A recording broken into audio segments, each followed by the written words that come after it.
Okay, I want to call this meeting of the Natural Resources Commission to order. I've got, this is a first for me as being the chair of this body, so all comments, criticisms, and mostly help, very much appreciated. My name is Jim Smith, Chair of the Natural Resources Commission, calling the meeting to order at 7:01 p.m.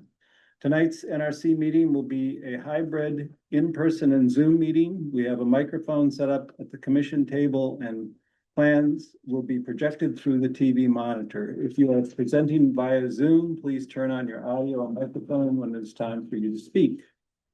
Following the presentation by the petitioner and questions from the commission, members of the public will have an opportunity to ask questions and to provide public comment. Please identify yourself with name and address for the record. You can also raise your hand from your phone by dialing *9, and you can use *6 to unmute. All video screens will be turned off with the exception of any commissioners attending virtually and the current petitioner. Once the commission has acted on an application, the petitioner is free to leave the meeting. In the event of any technical difficulties, all matters on the agenda that have not been heard will be automatically continued to our next meeting, which is June 24th. Please note that this meeting is being recorded, and at this time, I'll ask the commissioners to introduce themselves. Janet Miller. Ed Nardi. Bill Cremeza. I think on Zoom we have Ben Niehaus on Zoom. And Malcolm Bryant. Thank you very much. Okay, first order of business is public comment. Public comment is limited to 10 minutes with no more than 2 minutes allocated to any one speaker. And public comment is also limited to items which are not on our agenda this evening. Do we have any public comment? Anything on Zoom?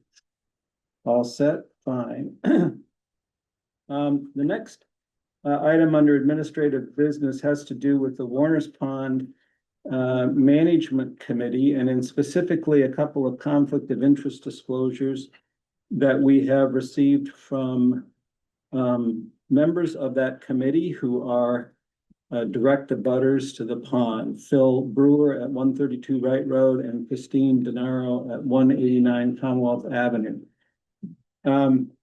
The briefest of primers, and Delia will help me with this, is that abutters are effectively presumptively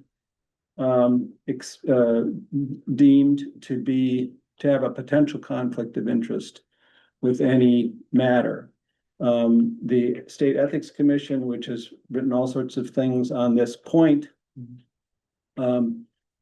recognizes a number of issues, some of which are partly involved here, because one of the things that they talk about is the fact that if you are an abutter, but the project itself has impact on a very, very broad area of the town, so that it's a substantial project of the entire town, where lots and lots of people who are not abutters also have very strong interest in the project and what's going on. That maybe there's an exception for that, but be that as it may, the procedure is that the individuals file a statement, which both Phil and Christine have done, which says they're abutters and talks about why they don't think that there is an issue for the conflict for them. We have received those statements and reviewed them. The next step in the process is that the appointing body, which would be us, has to make a finding that we don't see there to be a conflict. We don't perceive there to be a conflict in this particular case. That'll be recorded in the minutes. And then all of this will be filed with, I think, the State Ethics Commission, maybe, or at least no, it's filed with the town. So the town has to maintain a record of that. Speaking just from my own personal point of view here, I think that there are several reasons why I don't see this as an issue. The first I've already mentioned, which is that these two are abutters, but this issue has a widespread effect, particularly on the people in West Concord, but also really throughout the town. And I think that it's a town-wide issue about how you treat this particular pond. I think it extends far beyond just those two individuals or even just abutters. The second thing is that we all perceived when we set up this committee and set its charge that it was critical to have directly involved people on the committee through the West Concord Advisory Board. We didn't specify abutters, but we certainly, it's not the Friends of Warner Pond, right? The Warner's. Yeah, Friends of we Warner. needed at least one representative. Right, and former members of the task force and members of this body, et cetera, et cetera. So I think that basically it would be, our perception is that not only was somebody who was an abutter, we were not worried about a potential conflict, but in fact, we thought they were critical to the process, or people who were very close with the process. So my recommendation as chair would be that we, well, first I'll open this to discussion, but my recommendation as chair is that we would approve the continued roles on the committee of both Phil and Crystal. Other thoughts? Malcolm? I think if we're going to do that, we need to change the terms of reference for the committee because it doesn't state that there should be an abutter. And I think that according to the rules, I think it would be very easy to look at this and see that it is, I think it would be found a conflict of interest, to be honest, if we don't specify that. There is no reason why either of those two people should be on this committee at the moment. I don't know any special skills that the other person has. Chris is representing the Friends of Warner's Pond. There are many, many other Friends of Warner's Pond who could take that place. So I think that there's the appearance of a conflict of interest if we don't change the terms of reference. Well, there's an appearance of conflict of interest, but there's a specific way of rectifying that, which is it's raised to the body and the body makes a decision that it's appropriate for the people to go forward. So I think that's, I don't have a vote. in my view, that's but happy to hear. How many members are on the committee? 7. 7. I believe, hasn't Alyssa come off? Well, there's 7 slots. One person has had to resign for another conflict of interest, which had to do with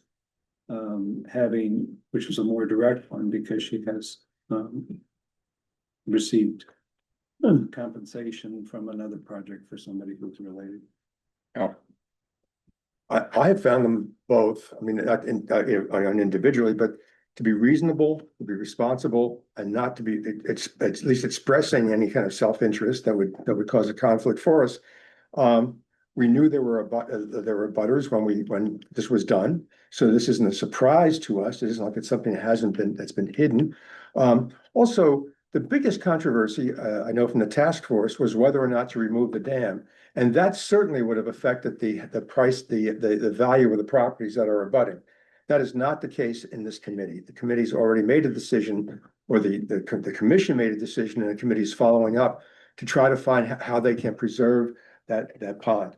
So I don't see a particular gain for them, material gain in the present situation. So I'm be very happy to see them continuing.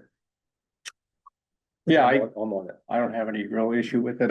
I would agree that the charge is specific and kind of directed to the members on the committee. So, however, I would disagree with you, Bill, that I don't know if removing the dam would affect values. Okay, I think that's a very undetermined point. Sure, it could be. That's all. No, but that's true, but that's the basis of the abutter issue. Is I that understand. It would be affected, it would affect value. Yeah. Yeah, but How, whether it would or not is a Is a totally bigger other question. issue. Absolutely. During the Warner's Pond Task Force, the abutters presented evidence that that removing the dam would reduce the value of their property. I happen to disagree with that, but they were quite clear that Somewhere, Malcolm, to be honest, not That's like what- somewhere. Yeah, this is also, by the way, because speaking of the Water Spawn Task Force, this is also consistent with what we did in the Water Spawn Task Force, because Christine was a member of the Water Spawn Task Force, filed one of these things and Right, did it, Yeah. and nobody changed the but rules. the terms said that there should be downstream abutters, upstream abutters, etc. And Chris, I believe, was a downstream abutter. Yes, And that's my only, but I have no objection to either of them being on the committee. anybody else? All right. Anything from you? No, No? I think you captured it very well. Okay, good. So can I have a motion here? I make a motion that we, what would the wording be? I think approve the continued, Yes, exactly, that we approve the continued presence of these two, these two members. And, believe that we do not see a conflict of interest that substantially changes that. Second, okay, can I have a vote? I, And Aye. Ben? Aye. Thank you, and I'm an aye as well. Thank you very much. Thank you. And thank you for your comments. They were very thoughtful. The next thing is commissioners' comments. Commissioners' comments. We've already had lots of comments, but do you need any more? Oh, Adelia, is there let's see, bike committee? Should I bring that up at this point? Sure, All right. Yeah. There, you may remember at one point, we talked about having a committee to look at the use of bikes on conservation land and on trails. What we found, is it's not more complicated than we originally envisioned, first thing. And second, we were thinking more about it, and we thought that it might be better to put it under this very large project, which is about to begin, which is an open space and recreation plan, and have it be considered under that plan. So the notion of just having a smaller group work on on bicycles, we thought we would put aside for now. Does that seem to be the current thinking? and when does that kick off, that new plan? I think it's gonna be when, the December or? Oh. Soon, so we hope to have the RFP ready to go, by the end of June. Early July, with a contract in October. So, it would be a late fall kickoff gotcha, for that project. Yeah. Yeah. so, It's- Fairly soon. It's Yeah, it's yeah. coming right up. Okay, And that's the update of the open space. Gotcha. recreation. Yeah, well, good. That picks up some of your director's updates. Um, any other comments from the commissioner? Okay, Delia? So the first thing that I want to mention, I don't know if the camera's going to see it, but behind you is a sign that Rose has revamped for the invasive plants at the composting facility. We have had this sign there in the past, and it was a little bit smaller. This is, I think, the largest sign that we could get, and when I mentioned it to the Public Works folks, they said that is our number one question that we get, is where do we put our invasive species? oh, that's great, that's fantastic, Yeah. That will be mounted good work, Rose. in the next week or so to advise people of where invasives are going. The other thing that I wanted to mention, this is probably not news to the commission and maybe some people in the room here. But our drought conditions are continuing to worsen. And May 22nd, EEA declares the Northeast region to be in a critical drought. And this is, just based on some, very low rainfall rates that the region has been receiving. So I imagine you'll be seeing information from Public Works. I don't know if it's coming out yet, but it's I would say imminent that a 1 day a week, lawn watering restriction is going to be in place. I mentioned at the last meeting about the trail relocation that Will Holden, our land manager, was overseeing to relocate the Swamp Trail or Hubbard's Wood Path up gradient. And that's the trail that goes from Fairyland out to Cambridge Turnpike. And he did a phenomenal job overseeing that project. About 800 feet of trail relocation, 20 volunteers, including many who volunteered over more than one day. So a lot of volunteer participation, and the trail, it was completed and it's open, and I've only seen half of it. I haven't seen the full completed, but what I've seen looks really good, and we've already received some really good feedback. So enjoy that new trail. It was featured in the bridge. What's that? It was featured in the bridge, I believe. Oh, was it? Yeah. Oh, fantastic. Oh. That's great. Yeah. MCI Charette is next week. I think there's some representatives from NRC as well as Trails and some other NRC subcommittees that will be attending. So that's happening next week, and thank you for people who are able to make that participation. And then the Warner's Pond Management Committee is having a stakeholder meeting next Thursday. I'm sorry. Yeah, 15th, I'm pretty sure, The right? 11th. 11th, oh, sorry. Thursday. I thought it was the 11th. I'm sorry. Yes.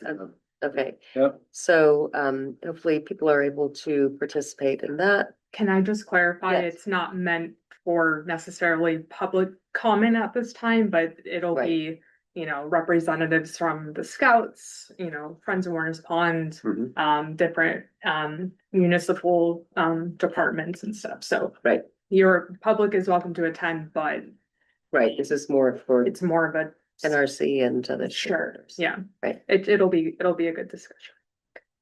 Yep, that's 4 o'clock on the 11th, following our day. And then the last thing on my list is beavers at Millbrook. So at Hawthorne Lane, they have been successfully managed, but now they've moved upstream and so we've got Beaver Solutions coming out tomorrow to look at a possible beaver deceiver at Kenny Farm. So you'll probably see something about that as an emergency cert at your next meeting. It sounds like there's another dam that they have constructed upstream, so. Don't stop it. And they are flooding the farm fields at Anything. Kenny Kenny Farm. Farm. So they haven't planted those lower fields right by Millbrook. But they would like to, so. Yeah. And that's it for me. Thank you. Okay, thank you. All right. Next order of business are 3 hearings to be continued to our June 24th meeting. 2 at Barrett's Mill Road and 1 at 1330 Monument Street. Can I get a motion to continue these? Sure, I move to continue without discussion. Notice of intent, 874 Bears Mill Road, DEP file 137-1717. Notice of intent, 874 Barrett's Mill Road, DEP file 137-1718. And notice of intent, 1330 Monument Street, DEP file 137-1735. I second that. Okay, can I have a vote? Aye. Aye. Aye. Ben? Aye. I think, Yeah. I think so. Yeah. I'm an aye as well. Thank you very much. Moving on. Okay, first substantive matter here before us is the notice of intent of the Town of Concord Engineering Division, Walden Street right of way, DEP file 137-1736 with respect to the construction of a new sidewalk. Hi, well, you guys move fast. Good evening. My name is Scott Murphy. I work for Lyman Consultants out of Burlington and Nashua. With me tonight is Andrea Kendall from LEC, our wetland consultant, also Steve Dukran, town engineer, and Sean Higgins from Mine is with us as well. We're here continuing from, I think, the May 23rd meeting. For that meeting, Delia staff presented some questions. We've addressed those questions with some backup support as well as revisions to the plans, not to the design, but labels, notes, stuff like that, as well as a more detailed table with the impacts. Delia can go through a couple of the questions if you want to get into those questions. So the impacts, temporary and permanent impacts tables been received, yes. Yes, so it's up on the screen here and Rose is just gonna zoom into it. Can we just go through that quickly? Yep. So there's 4 areas, resource areas, I think, that we've impacted. Well, 4 locations, I should say. There's the riverfront area, which is at the bottom of the table, which is at the north end of the project. And we are basically from 0 to 100, we're not impacting anything.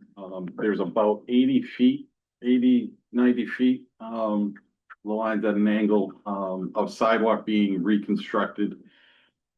That ends up being a net impact increase of about 185 square feet within, right at the 200-foot line of the buffer of the riverfront. The 3 locations of impact in the 0 to 25-foot zone, no disturb zone, we have a total of 834 square feet increase in impervious area. Temporary impacts, which are impacts outside of the permanent impervious areas, the areas, the other disturbed areas that are gonna be alone, seeded with mostly conservation rates. It was 2,378 square feet there. In that 0 to 25-foot zone. In the 25 to 50-foot zone, there's 1,038 square feet of new impervious. I'm sorry, 1,466 square feet. Sorry about that. And temporary impacts, those seeded areas of 2,582 square feet. And the 50 to 100-foot buffer, there's an increase of impervious 1,604 square feet with temporary impact of 2,582 square feet.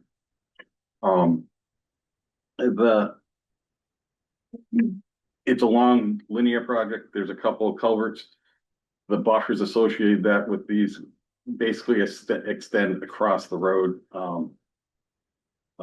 So there's no way to avoid it.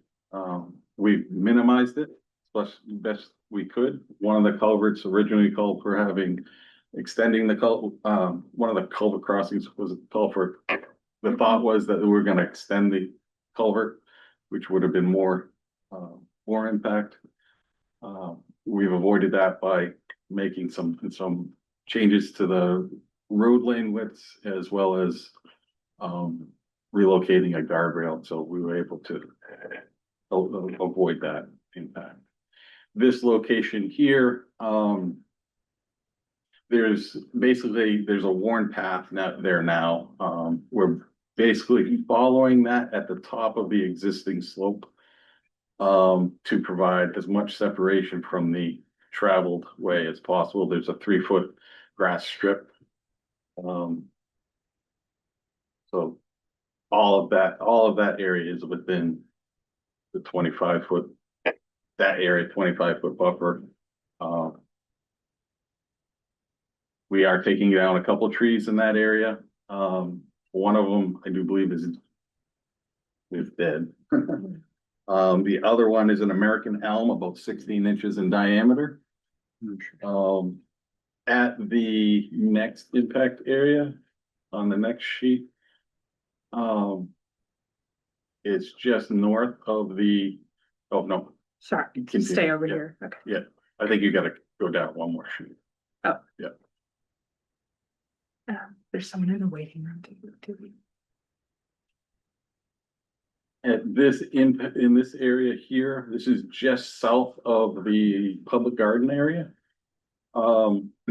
We swing down away from the road to avoid two existing trees that are right along the edge of the road. One of them is substantial in size. I think that one that Rose is circling, I think that's 36 inch diameter tree that we didn't want to take down. So we were avoiding that. So we sweep down near the 25-foot buffer there. If grading associated with the path alone would stay out of that 25-foot zone, but there's a dead tree in that area as well. So we're thinking of, we proposed doing a bioretention area in that. I think it's a field that's mowed. And then at the other next page down, this is the culvert where I think originally they were thinking of extending the culvert. We're relocating the guardrail, narrowing up the road, adding some curb. The road pitches to the top part of the page, which I think is to the east. So we've avoided doing any impact to the wetland, so they're minimized. We feel we've minimized the buffer impact as much as we could. And I saw compensatory storage in all cases, not necessarily. Not necessarily, there's no flood zone in this area. It's on the other side of the road. All right, we okay with it from our staff side? The other issue I had, and then I'll open it up to others, is the tree replacement, the trees. So you have, two trees are coming down at least, maybe a third one. One dead, one alive. I'd like to open up to the commission about what we think about, they were not proposing tree replacement, whether we would ask for one or both of those trees to be replaced. I would hope to see at least one of the trees replaced. It's a pity that we're gonna lose that elm if it's in good condition. Yeah. That's a real That's the one, that's the key one there. Yeah. And so maybe even if you're gonna replace it with one of the new versions of elms that are being used around town. Yeah, I would agree with that. One replacement, right? One's Yeah. dead. I believe Steve Dubrin spoke to him earlier. I think he'd be willing to do that. I don't want to speak. Yeah, that's true. All right, other comments, questions? Location wise, we'll just work that out with staff or I think we Yeah, talked I think about so. maybe their bioretention area Mhm. in there. No, Which is in the 25-foot no disturb zone. Perfect. Yeah. Just a suggestion. we'll look at that. I think if We had a question earlier about parking. I mean, retaining the parking that's associated with the public garden there, Is yeah. that, Yeah, so, I mean, we can respond to that. the intent is to keep the garden parking to the maximum extent that we can. We're not proposing to decrease it by much. Probably gonna end up with the same 4 cars. It's just relative how far we can get them off the road and get a sidewalk in there before that ditch with the footpaths across it. So what it seems to me, looking at the plans in relation to that particular question, is that you lose the grass strip between the sidewalk. We do, right, Right, the so you gravel don't lose goes- any of the actual parking spaces, but you will lose, the Yeah, grass probably. strip will remain, Yep, right? Yep. One more quick question. The bioretention area, seems to be on school property? Mhm. And is that the area where children often come across from no, that's not the cut area coming through? Okay, No, that's to our south okay, a good, little bit, good, okay. just outside of this land. Other commissioner comments? Open up the public comment. Anybody? Anyone on Zoom? No? All right. So, without further ado, do we have a motion with respect to this? I think we do. Somebody's down there. Does somebody have the, I've cut it off. Jane does, but. Janet, I don't know if she- This is you. I'm just- Oh, I know. The Yeah, recording. sorry, that's okay. Somebody else to do it.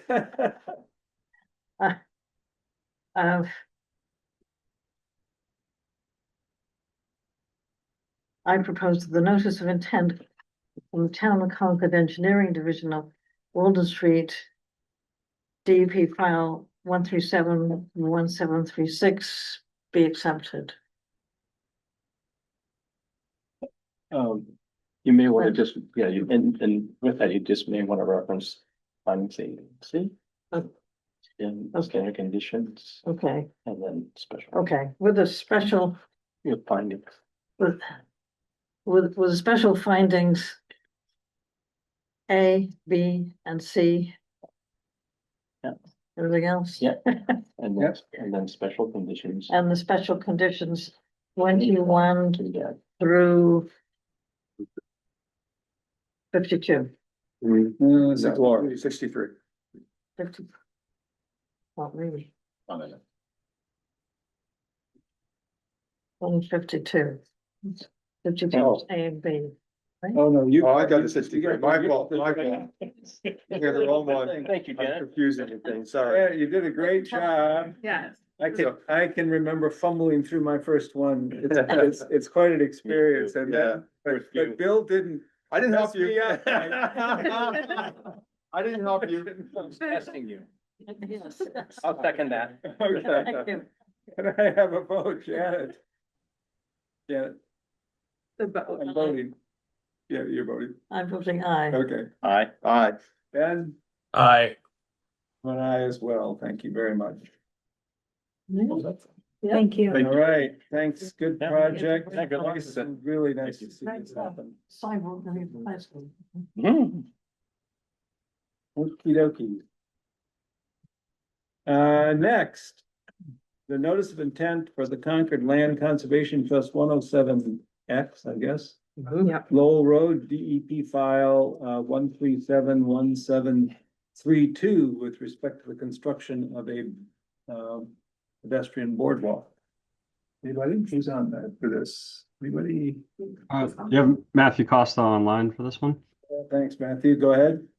Good evening, everyone. Matthew Costa with Beals Associates, representing Concord Land Conservation Trust for the proposed boardwalk at 107X Lowell Road. Last time we were in front of you, we had just one remaining open item, and that was the peer review from GPI for the no rise determination for the boardwalk.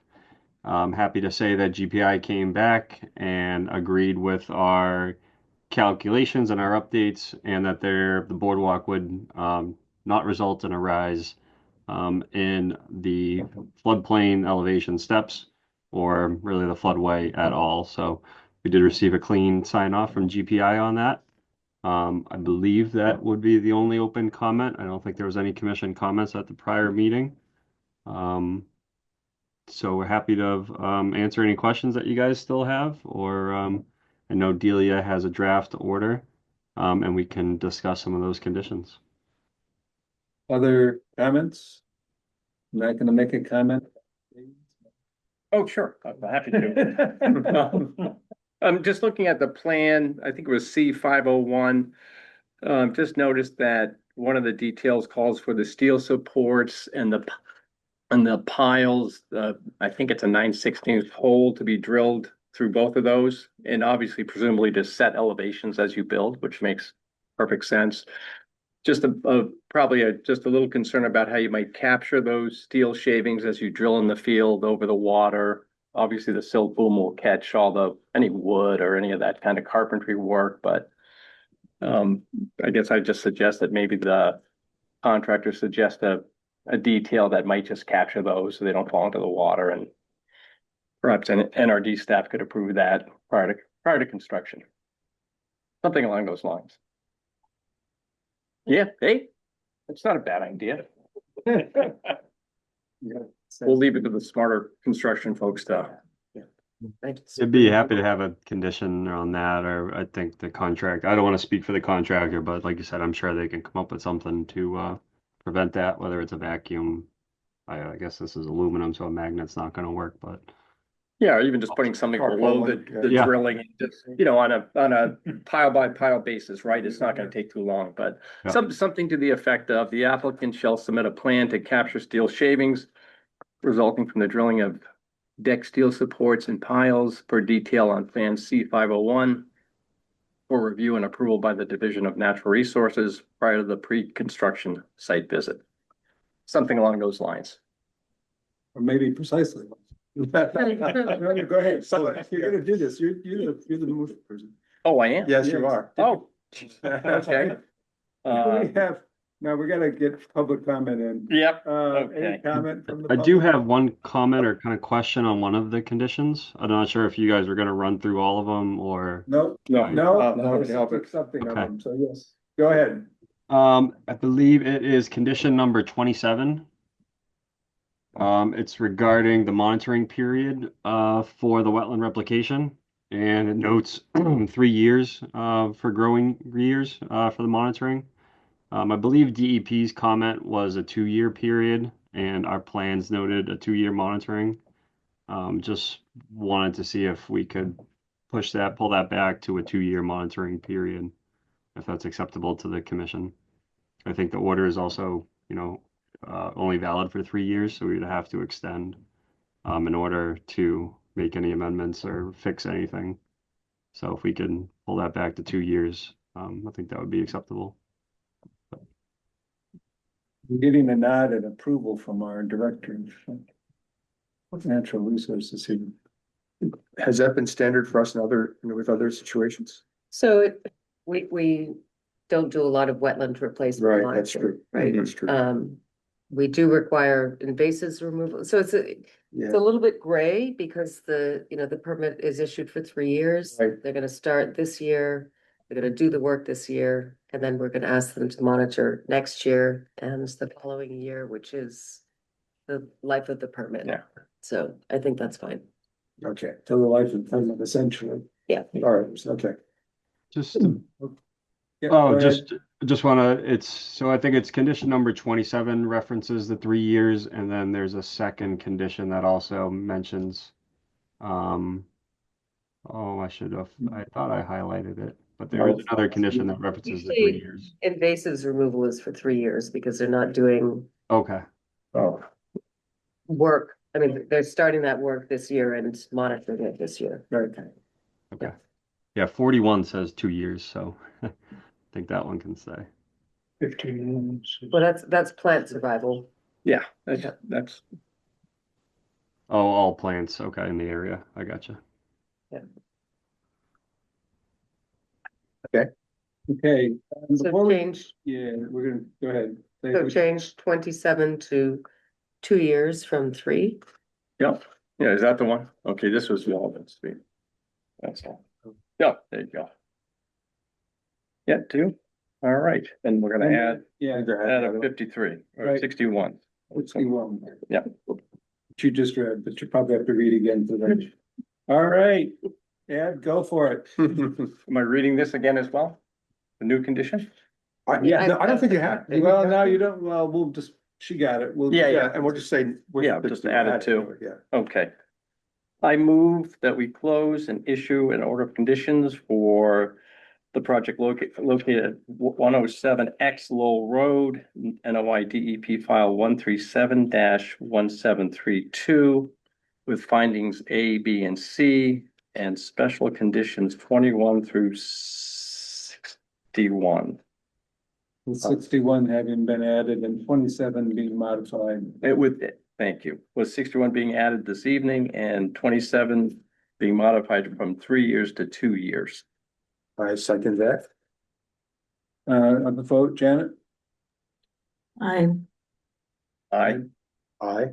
Ben, Aye. and I'm an aye as well. So before we just wrap this one up, special thanks to everybody who worked really super hard on this. Those in the audience, those on the screens. Delia mentioned that the DEP put you guys sort of through the ringer in terms of a lot of things that were not necessarily expected. You came through extremely well, did the sort of stuff that you really need to do. So we're all very proud of this project and we're looking forward to going forward. Thank you. Yeah, Thank good luck you. with it. Yes. And thank you. We certainly appreciate all the support from Delia and Rose throughout this process. And Jeff, I'm sure will speak to how happy the CLCT group is. But They're all nodding over there. All This is good. I like to see happy faces. All right. Thank you. See if we have to continue our streak here. That would be great. Thanks all. The next item is the notice of intent for the Concord Country Store LLC at 166 Commonwealth Avenue.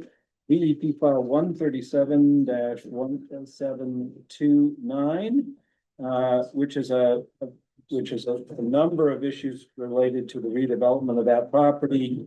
I'll also note that simultaneously or contemporaneously with this has been through the planning board, Yeah. which has now approved it, subject They to have, yes, certain conditions. they have, recommended a favorable approval to, site plan approval to ZBA. Okay. Good. And with some conditions we may end up talking about tonight. Yeah. So anyway, who do we got? Oh, boy, they're all there already. Again, if I just talk long enough, I think I'm just a very efficient. Okay, you can introduce yourself, that'd be great. Absolutely. For the record, John Cusick with Bowler Engineering. I here at the applicant and our wetland consultants. So nice to be before you this evening. You had mentioned the history, but we've been here, I think, a couple times, worked through some comments back and forth. We have worked through all of our peer review comments to planning board that is all addressed. Planning board is essentially approved. They're working through conditions. And I am hopeful that we've addressed the commission's questions through the process. Could certainly go through and answer any additional questions you might have or go into any further detail you might have. So I think the one issue that was raised here was also in front of the planning board, had to do with the snow storage areas. And I think we're in discussions with Delia. I think the proposal before we were putting before the commission that's included in the conditions, right? Yeah. Included in the conditions is to just deal with the condition on the snow storage. To not be permitted within the 50-foot no build zone within any stormwater management MBPs or over landscape plantings. And if snow accumulates to remove it from the site. It's exactly the same condition that the planning board added to you. So I think that from at least my perspective, if you're okay with that condition, I think we'll go on to other comments from other people, but.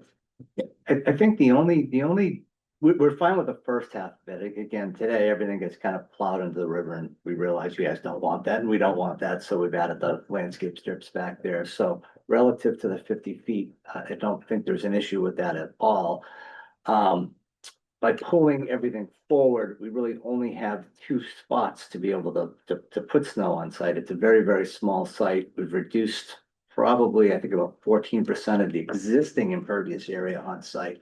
So the only areas we really can move it is towards the front.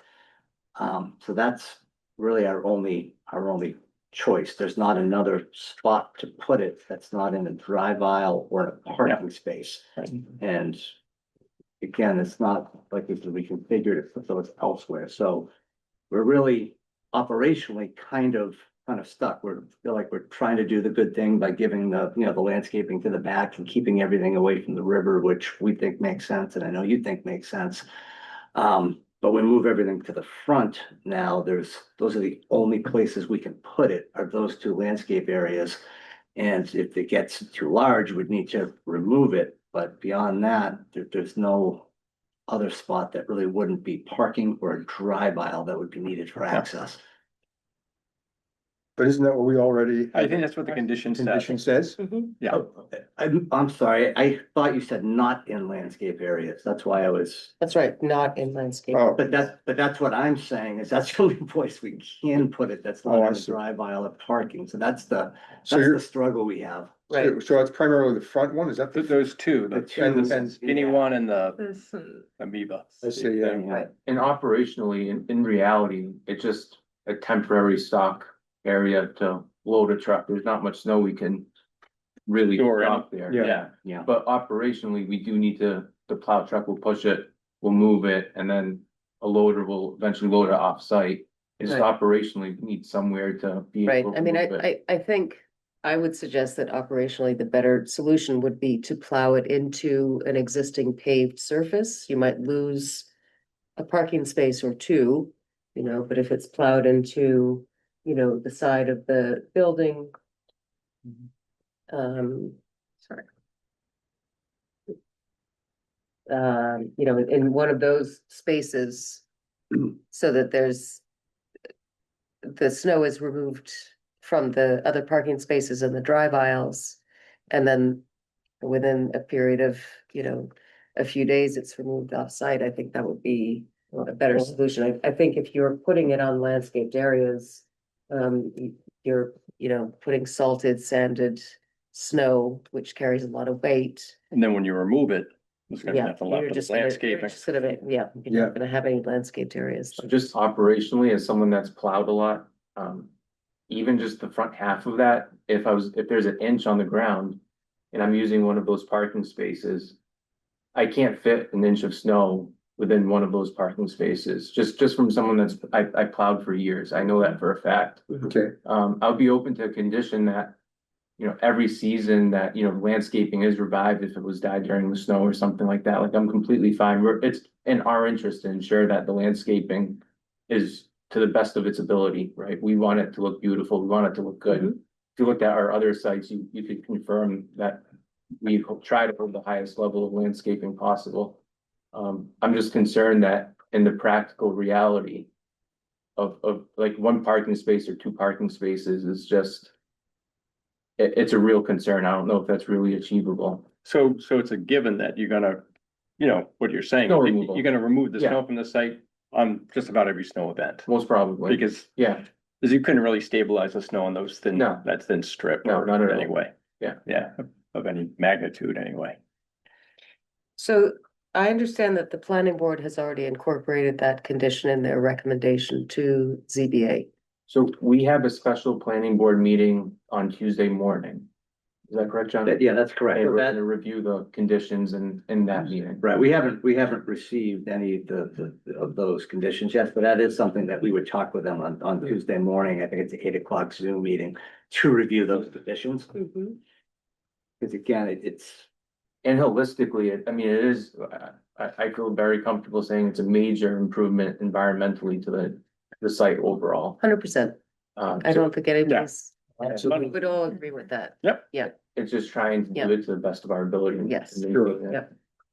like, we were contemplating is not putting landscaping there, but I think we'd rather have the landscaping and then replace it, because we do want it to look nice. We don't have a presence here, this not, there are have multiple, stores in this area, so they really want to stand out and do the, do something Yeah. that looks so I like- don't know if it's practical, but from a commission standpoint, I would say the landscaped area that is the lower on the Mhm. plan, closest to the crosswalk, that's outside of commission jurisdiction. oh, okay, So if you, Shoot, sorry. wanted to say that that was the area that, um, snow gets stored. Go away. I mean, from a plowing standpoint, it's maybe not the most practical, well, neither of those are really It's a bad, practical. it is from a a bad plowing site, standpoint. It's a tough site. it's Yeah. a bad sightline Yeah. issue It is. too, if you're gonna stack Yeah. snow there, I would think. Oh, too. yeah. Yeah, that's true. You know what I mean? That's, Yeah. for me, a driving sightline is tough there, but. But it's really the only, I don't know what, I mean. yeah, no, it's, I don't know where else. I actually, I mean, looking at it from a plowing standpoint, I think you are pushing it up against the side of the building. Right. So. And in So reality. you're okay, you're probably gonna be taking you're, it we're off only talking real about, time, just about. just to make sure I'm clear, you're only talking about the landscaping part of that. So you're still gonna keep it out of the 50 foot. Without a doubt, Yeah. yeah, Okay. without a doubt. Yeah, we put all that landscaping in there that I know that was very important to you and it doesn't make any sense to dump it back there. No, No. Right, yeah, so these are not necessarily mitigation plantings. No. right, there's plantings, yeah. Some, a small portions within the 200-foot riverfront area and the rest is out. Well, we have a dilemma. One of the things that seems appropriate here is the notion that they are willing to accept a condition that says that the damage to the Mhm. landscaping by the snow would be Yeah, repaired. Repaired on a Yeah, annual basis. that seems fair enough. I think that does seem Yeah. fair enough. Yeah, that's not, I think it's more than just the landscape, you're gonna end up with, you have a landscape bed. You've got plantings in that, gonna, have snow that has contaminants, right? So are you tearing, I'm not recommending this, but are you tearing out the bed every year? Probably not, but when it accumulates and it can't grow anything there, then you're gonna have to deal with it. You're in gonna order have to, Yeah. right, to okay, plant stuff. yeah. We can do that condition, then, but this is all, I mean, this is I don't know how we necessarily, how the various boards work together in terms We'll of, talk to Elizabeth tomorrow okay. you. and may- say that it- we have yeah. revised our, Mr. Chairman, if I could, so Scott Goddard, is it necessary though, even to do this extra condition if the areas are largely out of the jurisdiction anyways, right? That one on the bottom is fully, and then the one on the top is kind of split. There's only a very little bit of jurisdiction. Is the planning board, Well, I we're- guess, is the planning board condition sufficient enough to satisfy the commission's concerns? And maybe could be left off?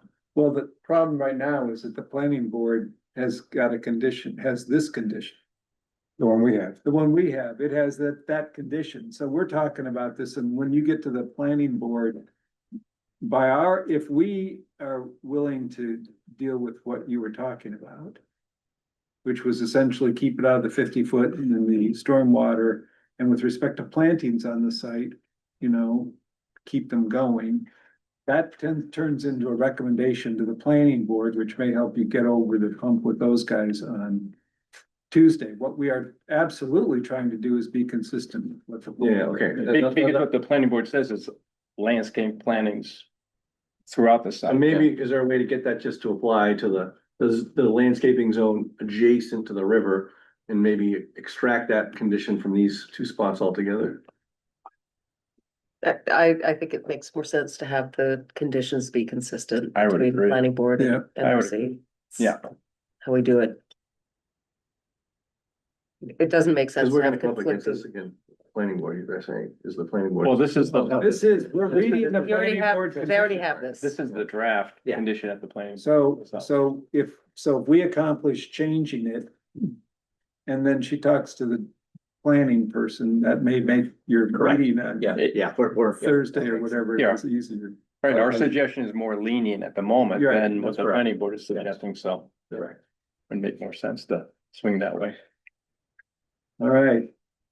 Further questions, comments? We get to the public next. Anything more from the commissioners? Public? Boy, everyone left with the board. Yeah. The hot Not everyone. topic. We appreciate all of you who are here. Okay. So I'm glad I gave this one to you. I'm not happy with that. Hold on, You have wording? I'm writing something right Good. now.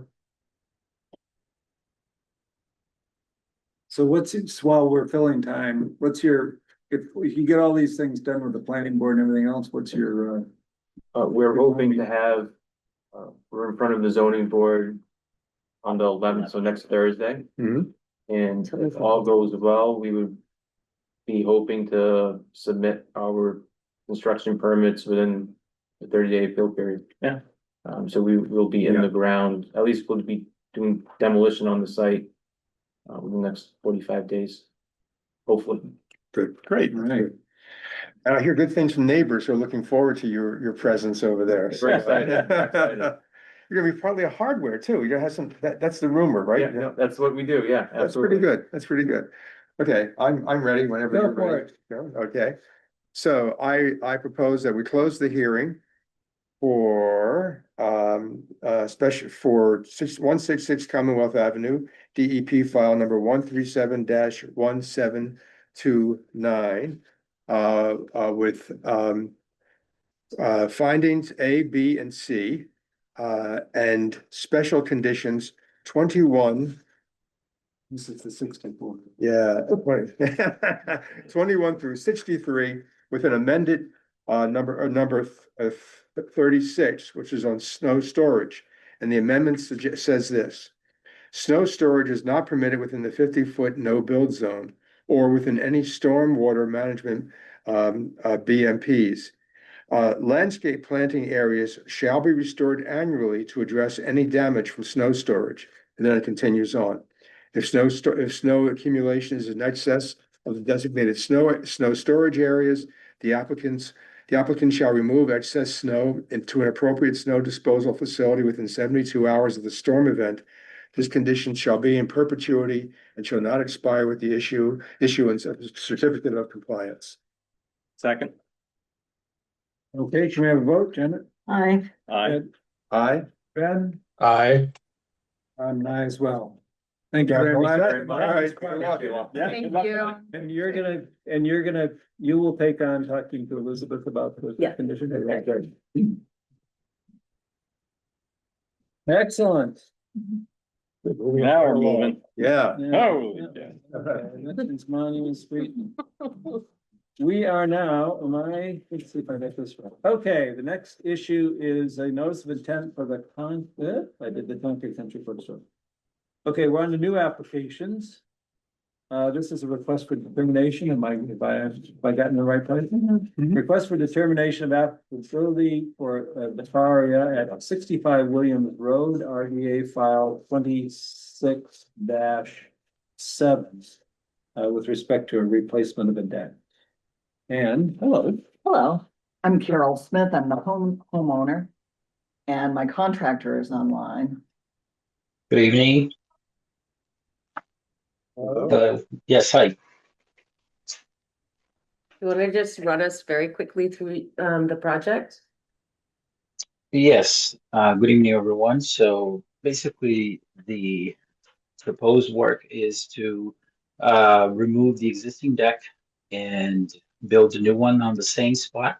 We would be shrinking about 2 feet back to the house, so it would be smaller than the original size. And then also there's a porch on the second floor that we'll be removing and also shrinking about, I would say, 4 feet back or more. And yeah, that's pretty much it. And that's the deck there in the beige. Yes. Okay, thank you. And so we did go out, Rose and I went out to look at the deck. We do site visits for every project, and this shows that a very little bit of it is in the 50-foot no build zone. But we did measure off the edge of the river, and it is actually, by our measurements, 55 feet from wetlands. So great it's call. outside the 50-foot. Yep. It is still within the 100 foot and within the riverfront area of Jemmy Dugan Brook. So we've recommended erosion controls and a pre-construction site visit. Okay. Yeah, sure. We can do that. Okay. Any comments from the public? Nope. All right, motions? A motion? Sure. Thanks, Ed. I move to issue a negative determination number 2 and number 3 for the project located at 65 Williams Road, RDA file 26-7 with the following conditions. 1, erosion controls consisting of straw wattle shall be placed down gradient of the proposed work area.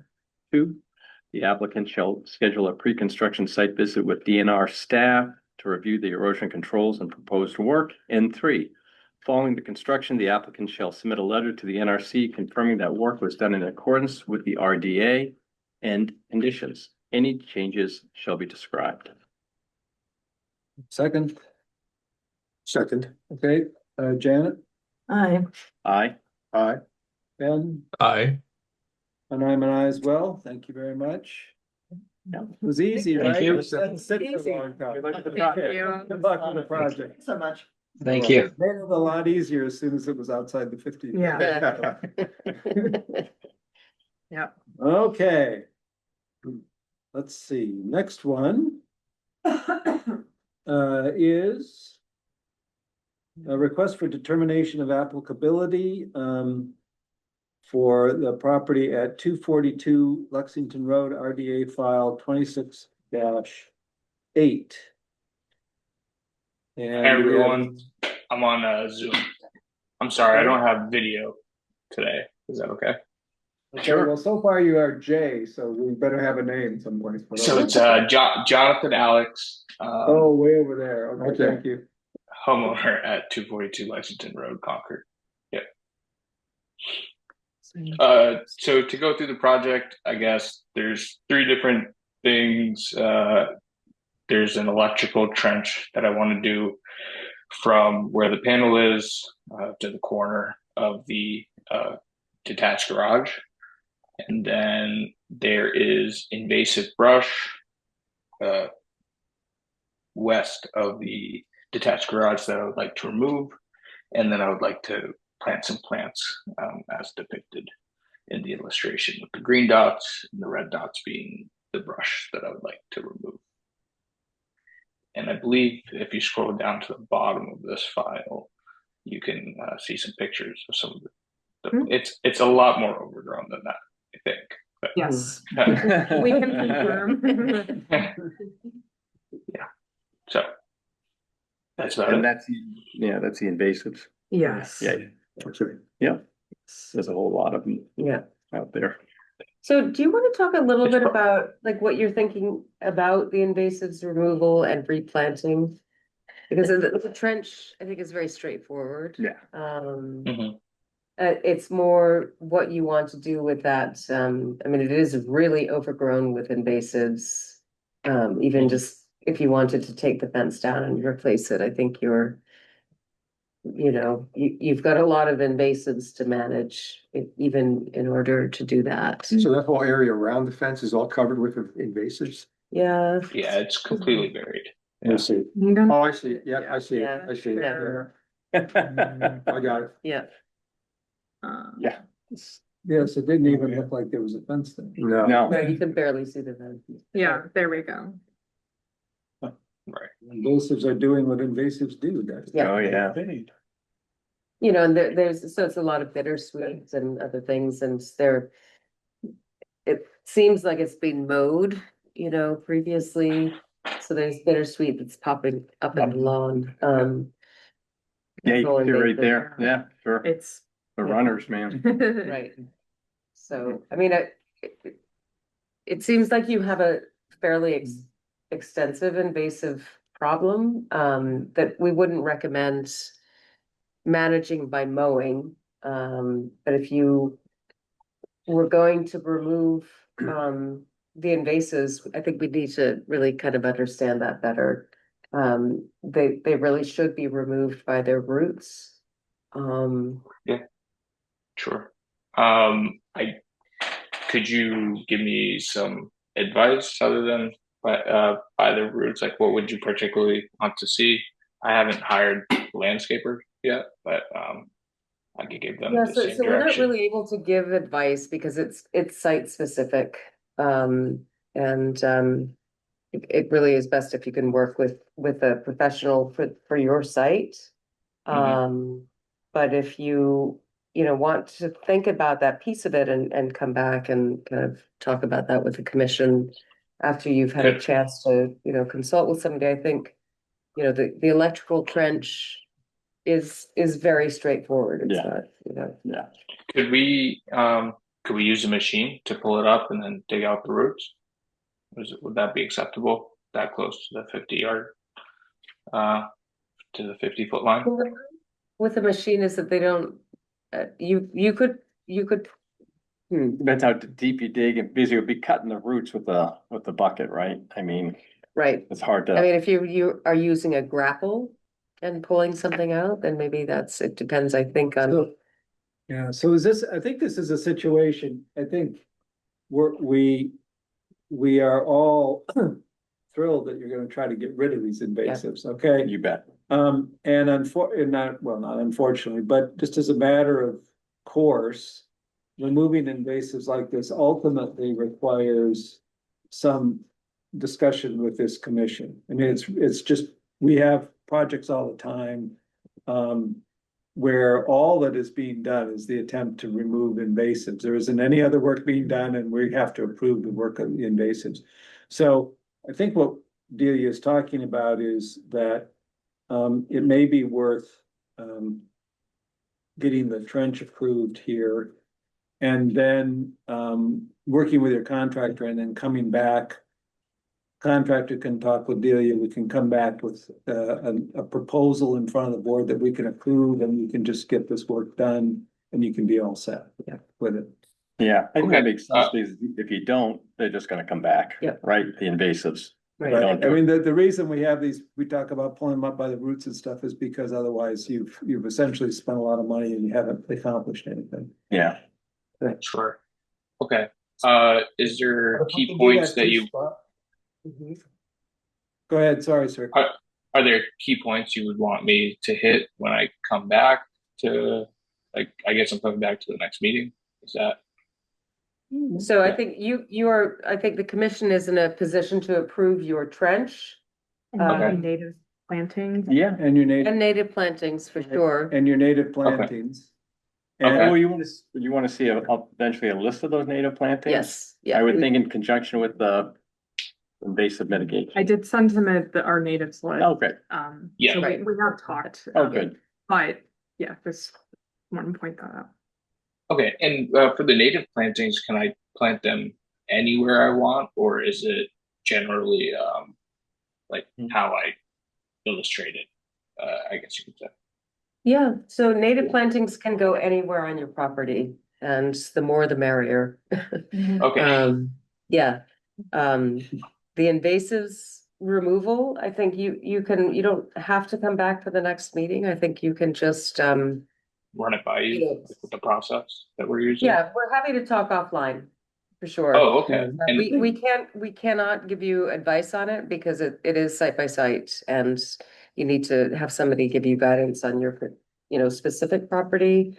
But we can certainly, if you have proposals, we can give you some feedback on those. And so I think that, so to sum this up, we're gonna have a vote here to deal with the trench and the native plantings.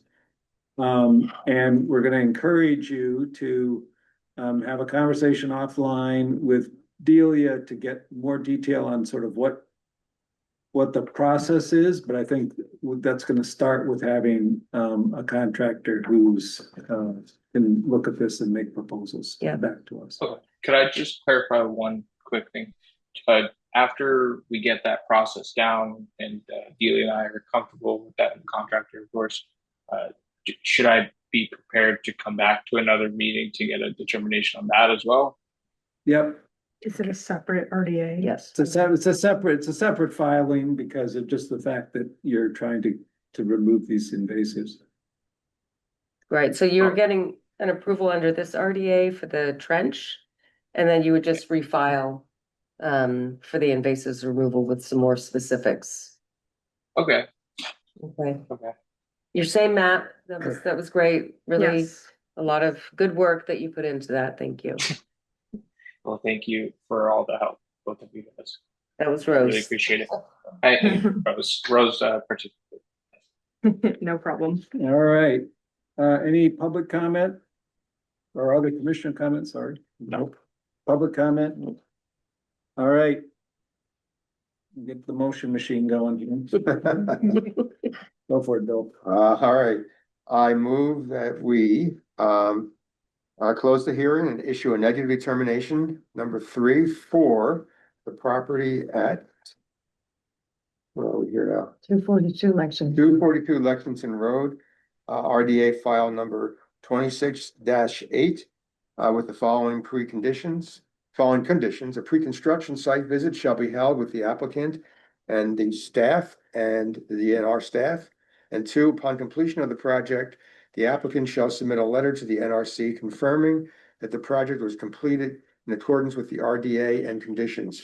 Any change shall be described. And just to clarify, the project here is described here as the trench and the. Yeah. and- Yes, just and a the- trench, yep. And, yep, Yeah, Okay, I'll second that. okay, Janet, Aye. aye. Ben, Aye. I'm an aye as well. Thank you very much. Good luck with this part of it, and we look forward to working with you on the second part. all right, thanks, guys. Thank you. Thank Thank you. you. Thanks. All right. Moving right along. Okay, let's see, someone's gonna appear by somewhere. So the next matter is a notice of intent for Nashada Country Club. Yes, that's where we are. Yes. Yep. At 1861 Sudbury Road, DEP file 1371737, regarding approval to replace an existing irrigation system pump, install an irrigation pump system within a bank land under water bodies and waterways, et cetera, et cetera. I think we have Chris Carpenter is probably online, given the fact that no one's appearing here. We have, 2 people online. Okay, 2 people. Okay, if you can identify yourselves, that'd be great. Thank you. Sure. Hi, this is Mike Toohill from Conoco Engineers and Scientists, and Ben Pacific, the superintendent from the Nashada Country Club, is here as well. Hi, everybody.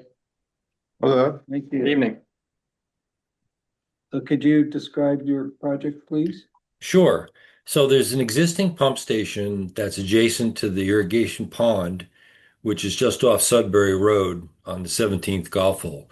And it's an exposed structure. It's been there since 1960, the original structure. There've been some additional pumps, changed out over time, but it's exposed and it's continues to be problematic. First of all, because of where it is, and secondly, because it is exposed.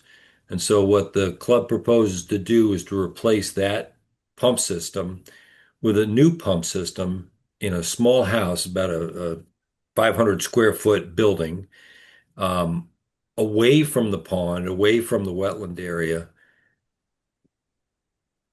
That's the existing, there you go, leave that right there. And in order to do this whole project, there's a couple other elements that are involved. One is you have to get water from the pond to the pumps.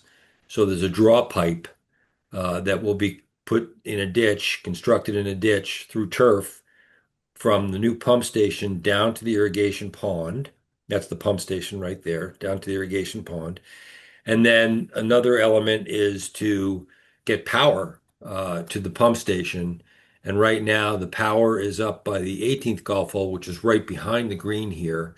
And that's where the existing transformer is. And I had put in a graphic in there to show a couple of different routes, but we can route that.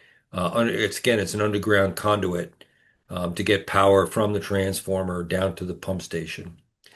And the club then would also like to remove the superstructure of the old pump station and the old pumps. And so this new system would completely replace the old pump system. So work in this area, the floodplain elevation is 121 out here. The new pump station is on ground that's around 118 feet mean sea level. So that means that there's going to be fill within the floodplain. The building itself is filled within the floodplain. And so we did floodplain calculations, incremental floodplain calculations on a foot by foot basis to figure out what the loss was. And then propose an area behind the green for compensation, and the compensation area volume-wise is going to be about 1.6 times the volume that's lost from the building. So we're also going to be in front of the ZBA because we're in the floodplain conservancy district, and they require on a total volume basis 1.5. We're at 1.64, but we did comply with the Wetland Protection Act foot by foot analysis as well. The draw pipe is in a trench, it's underground. It does have to go, so it doesn't affect the floodplain. It does have to go into the pond, so it has to go through the bank of the pond and has to go into land underwater in order to be able to get to the deep hole in the pond. So that's work that's going to be within those resource areas. The electrical line coming across is, again, it's underground conduit. It is in floodplain, but it has no effect on the floodplain, and it's not in any other resource area. And it's actually not even within buffer to resource area. So the draw pipe and the pump station itself are the two elements that are within resource areas and will affect resource areas. Thank you. So, in the notes we have from the staff here, they've got a number of comments. Starting with the fact that we have the country club has several open permits. Yes. And we're hopeful that, well, we will expect that as a part of an order of conditions, we would want to get particularly DEP file 137-1421 closed out since it's also expired. And then the second part of this is that there were a number of comments, looking for updates on the proposed plan, et cetera. I'm assuming that just about more additional information. Has that all that been conveyed to them? Yeah, Have we got anything back from them at this stage? Well, I mean, there's some additional survey that they'll need to do. We did get the table 1 that we had requested and some additional information on the waivers and some impact information. Right. But we still have a few things we have to.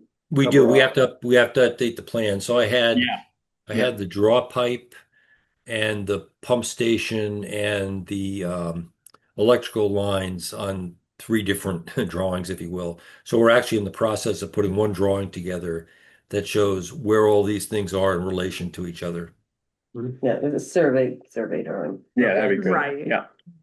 And so the last thing is that I just understand from a conversation I had with Delia that while you're removing that eyesore of a pump, thank God, we'll give that one a thumbs up. There it is. You're not proposing to remove the little platform that it's sitting on? Oh, sure, yeah. Correct. And I'm just trying to imagine why.